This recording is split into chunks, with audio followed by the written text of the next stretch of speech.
Hello and welcome to my channel. Just kidding. Hello everyone and welcome back to my channel, and if you're new here, my name is Millie and today I'm going to be doing a really fun, exciting collab with AmyLovesMakeup here on YouTube and on Instagram. And while the odds of you not following her yet are slim, just in case, please check out her channel. I will link all her information down below. Amy is such a kind-hearted soul. She's truly just very honest and down to earth. I truly enjoy watching her. She's one of the few YouTubers that I really look forward to their videos. I get really excited to watch a new video and just immediately tap that notification to watch because she's such an amazing person. So for this collaboration, we're gonna be doing something a little different, and we're gonna be doing a full face of makeup that we own, that we like, but we wouldn't necessarily repurchase. So there's something about it that just, you know, doesn't make you want to repurchase the item even though you do like it, but it's just like you don't like it enough, I guess. I thought of this a while ago when I was looking at my makeup collection and thinking, wow, I really like this product, but I don't think I'm going to repurchase it when I run out. And I realized that that's kind of how I feel about the majority of my face products. I haven't found any similar video on YouTube that is like this. I've seen videos that are full face of favorite products, or full face of products I don't like, or a full face of trying makeup that you previously didn't like, giving them a second chance. If anybody else has done a video like this, please comment down below so I can make sure that I list their video in my description box. So let's get started. The first product is the e.l.f. Helloo Hydration Face Cream, and I'm going to be using that to moisturize before I put any kind of primer or foundation on. And you know, this face cream is it kind of fooled me when I first started using it, and I was just really impressed with it, and I felt like it made my skin feel super soft. And I was mostly using it in the evening and putting it on overnight, and I felt like then in the morning it didn't feel as moisturized. It almost felt like my skin just like absorbed all of it and was like, oh, I need more. I don't know, it was just really strange, and I have still using it, but like I said, I think this is better for me in the summer when it's not as cold, because especially now I walk home from the train station and it's like a 15-minute walk, and when it's like 20 degrees and windy, there's nothing I can put on my face that will calm down any kind of dryness. There's just no hope. And while that's drying, I'm going to do my eyebrows. For that, I'm using two products. The first one is the ABH Dip Brow Gel, this one, and I have the shade Blonde.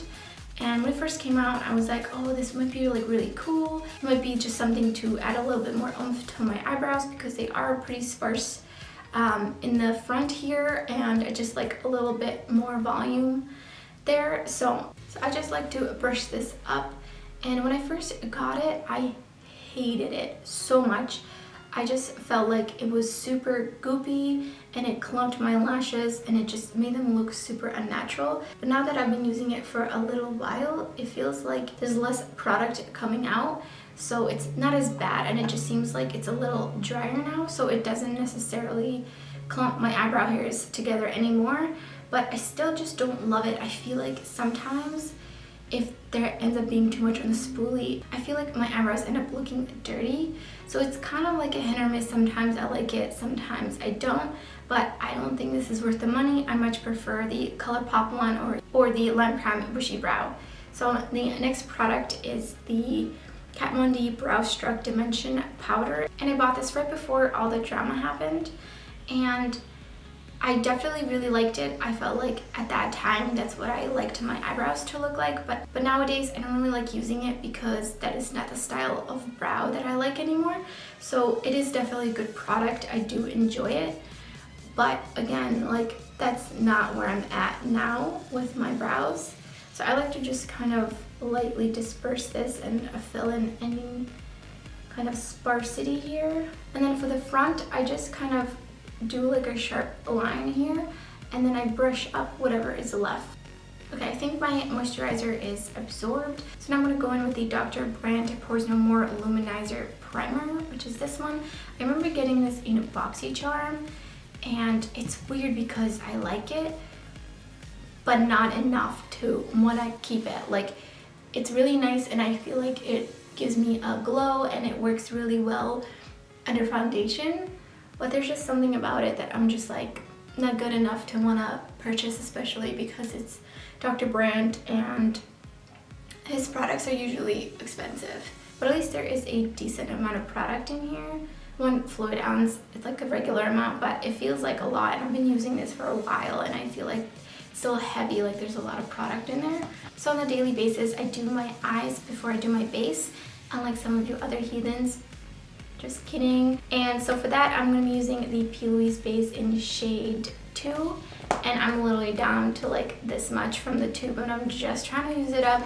I really, really, really love this when I first got it, and for a while, but it started creasing on me, and I don't know if that's just like what happens when you get older, your eyelids get super greasy or something, but it started creasing on me no matter like how much eyeshadow I pressed on, and so I've just kind of fallen out of love with it, and I would not purchase anymore. I do have one more tube of it. I have the tube for the shade 0.5, which is a lighter shade, so I do have to get through all of that one, but until then, but for now at least I'll get through this shade. I'm just tapping it in really. Sometimes I use a brush and sometimes I just feel like getting in there with my fingers. For the palette, I picked the old reliable Modern Ren from ABH. This was the palette when it came out. I could not wait to buy it. I was super excited for it, and now I like the color story, but I feel like I've seen other brands do this color story better since then. Also, I'm pretty sure because mine is 4 years old, the formula has shifted and changed. There's nothing like wrong with it, like mold wise, rust wise, whatever. It's more just like it feels much drier and powdery, and I have to really build it up. So I'm gonna do a pretty simple look with this palette. I'm gonna go in with burnt orange in the crease. And this palette, I was actually trying to pan this palette for 2019. I'm super determined. I have a picture from January of 2019, like I'm gonna pan this, but honestly the idea of using the same palette, let alone this super basic color schemed palette for more than 2 days in a row, was just pure torture for me. So I tried using it like once a week, and even that just was like too much because I'm like, but I have all the color options from my other eyeshadow palettes, and this one just seems so like, why would I want to use it? So I did not make any progress with it, and I think I'm okay with that. It's just something I've grown. I think back then I would have definitely completely been able to pan it, but now I just want to use colorful eyeshadows, you know, and even on a daily basis, like I don't know if I would really reach for this as much. I'm gonna go in with Vera, and I'm just gonna line out the edges here with a clean brush. And also I used to think that the shimmers in this palette were like the best shimmers and nothing could top it. And everything can top it basically at this point. Just not really impressed, and especially now that the palette's 4 years old, the shimmers are like super dry. Next I'm gonna go in with red ochre on my outer crease here. Packing it on. I mean, don't get me wrong, these shades are still pretty pigmented. It's not like that they're bad, but I just remember being super impressed, and this ain't it. So it feels really strange to be doing this other eye on camera. Don't ever do that. Switching to blend that edge. And on the lid, I'm gonna go in with Primavera, and I did wet my brush. See, like, what is this? This is sad. I think I'm gonna have to use my finger. Yeah, let me go in with the finger just to see, even though I hate it. I hate touching products like foundation and stuff. I hate like the way it like sits in your skin crevices. It sounds really gross. I don't really do eyeliner anymore, especially black sharp eyeliner. I just really have been into like the more blended blown out looks, and just, you know, having hooded eyes. You can definitely wear eyeliner, but I do feel like it's also just like another step. It takes a little bit longer. just a little out of practice with it, but I'm gonna do it with this look. I just feel like it needs something else, and I'm gonna be using the Sigma liquid pen eyeliner, and I really do like this eyeliner. There's like nothing wrong with it. I'm not really a huge fan of this tip. It's just, it could be thinner. It's a little chunky, so I wouldn't repurchase it just purely for that. There's definitely other eyeliners that I prefer. Kind of skipping on me. It's a little bit older. That might be it. I do really like how it's like super matte and it dries down really, really matte. I have to stop talking because I can't do an eyeliner while talking.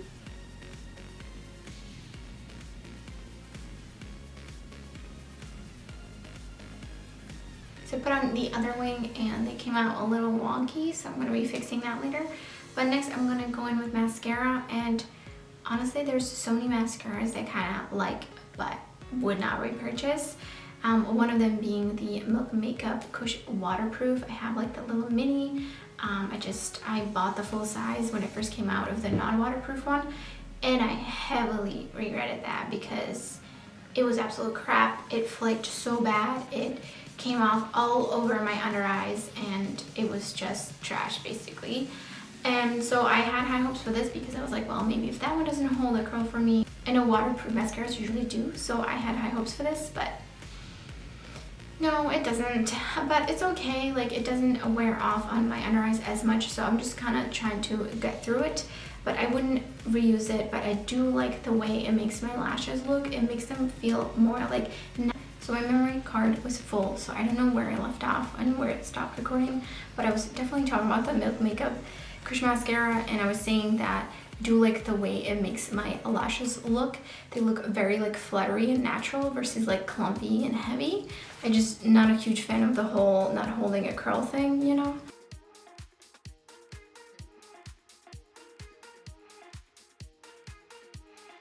Yeah, it looks just like nothing on... When I have eyeliner on, you can't see my lashes at all. And I'm going to tightline my upper waterline. And I have two eyeliners that I do like them, but like they don't last long enough. So they're like super nice and creamy. They don't irritate my eyes or anything, and they last a pretty decent amount of time, but just not quite long enough. So I'm gonna go in with the Melt All Day Everyday Ultra Matte Eyeliner. And this one definitely lasts more than the Wet n Wild one, so I wouldn't want to repurchase that one again. Also, it's a little bit expensive unless you get it on sale, which is how I got most of my Melt Cosmetics eyeliners, when they have their like giant sales in the summer and like fall, I think, and some other times. Alright, we can finally move on to the base. And I did want to mention, I don't want to talk about like brushes specifically, like all the brushes that I like but when repurchase, but I wanted to talk about some like kind of disposable tools. So here is the Juno microfiber sponge, and I've been using this pretty on and off because part of me really likes it. I love the way that it feels, and it feels super soft, and I like the way that it applies in terms of coverage. However, I feel like it makes the foundation sit on top of my skin versus with a sponge. It kind of feels like it all just kind of melts together, I feel like, with the sponge. So I wouldn't repurchase that one. I think I just prefer a brush or a regular sponge. Unfortunately, I have one backup of this because I thought, hey, why not try two different shapes of this? Didn't need to. So the foundation I'm using is the Yadah Labo Silky Fit Concealer Baby Power Brightening cream. So it's not a foundation, it's a baby cream, but it has so much coverage that honestly it's basically a foundation. So I got this because I unsubscribed from Ipsy and Foxy, and I don't remember which one is the one that had this like a couple years ago, but people got this in their box and they were obsessed with it and they were saying it was amazing. So I went on Amazon and I found it and I bought it, and it's really good. But I have never and will never use the little like concealer cream that comes on the top.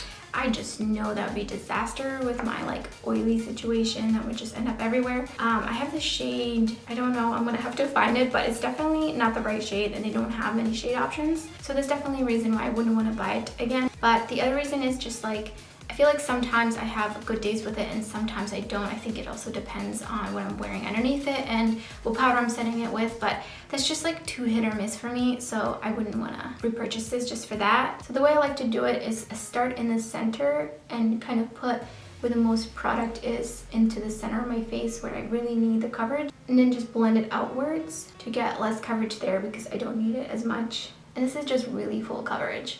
which is what I love about it. And then next I'm going to go in with concealer, and I'm going to be using the Tarte Fair Neutral Concealer. And this is actually my second tube of it. I had a different shade previously that was way too light, and this one still feels a little bit too light for me. And I do feel like sometimes I have just like really light under eyes, kind of look like a ghost. I do really enjoy this formula. It's a really nice formula for full coverage, and it definitely is really like long lasting, and I can trust it for not creasing. However, it is drying and there's so much product, and just like look at this mess. Can we talk about this Tarte, because why is this happening? It's so messy. It's so gross. So I cringe every time I use this just because of that. But it's just definitely a little bit too heavy. So I don't really reach for it unless I feel like I really want that coverage that day. But it will look strange if you're using some like light coverage foundation, because this is basically like cement. But it will cover up everything.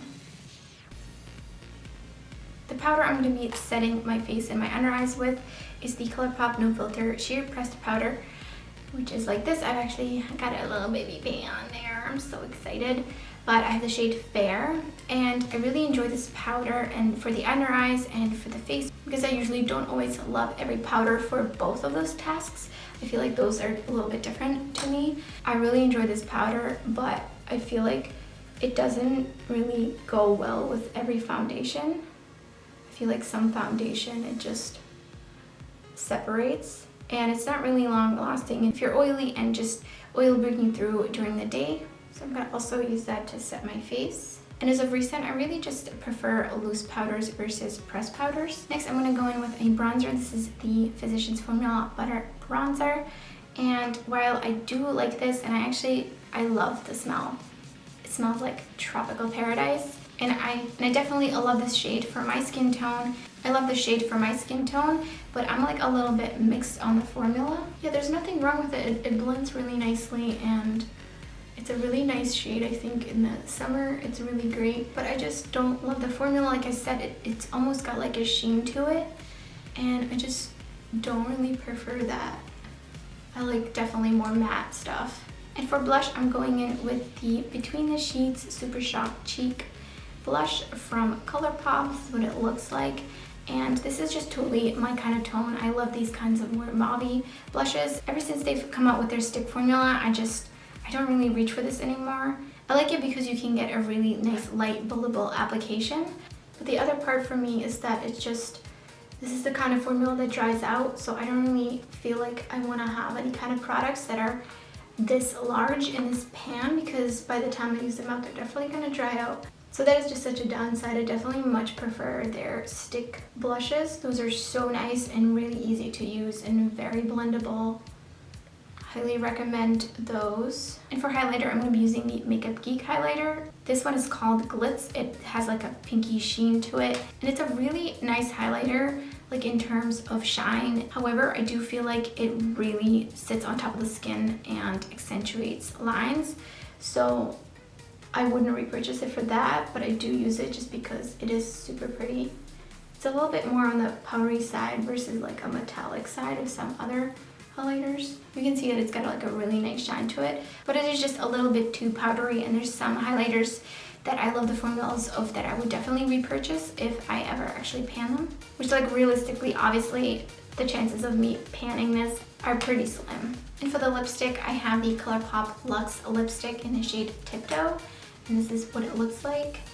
And I really love this formula because it's very creamy and it's still opaque while being creamy, but the downside of it is that it comes off the lips pretty quickly, so you do have to reapply, but it does wear away pretty gracefully.